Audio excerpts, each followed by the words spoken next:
વાપી નગરી હતી પણ વાપીને ખાડા નગરી બનાવી દીધી।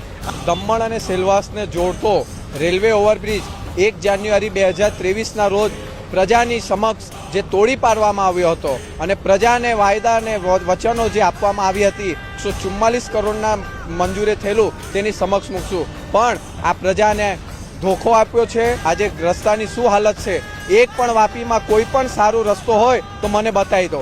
આજે કોઈ પણ એક પણ નેતા ભાજપનો દેખાતો છે રોડ પર? વાપીની જનતા માટે મતલબ ધરણા કરી રહ્યા છે। નાણામંત્રી છે, એમનું ગામ કેવું હોવું જોઈએ? વાપી। અરે પણ વાપી નગરી હતી પણ વાપીને ખાડા નગરી બનાવી દીધી। આ રસ્તા, રોડ રસ્તા અને બ્રિજના કામ જલ્દીથી જલ્દી નહીં પૂર્ણ કરવામાં આવશે તો વાપી કમિશનરની ઓફિસે, મહાનગરપાલિકાની ઓફિસે જઈને તાળા મારવાનો પ્રોગ્રામ પણ કરી દઈશું। આવનારા દિવસોમાં જે મહાનગરપાલિકાની બી ચૂંટણી હશે એમાં તમામ મુદ્દાને ધ્યાનમાં લઈને અમે મેદાને ઉતરશું।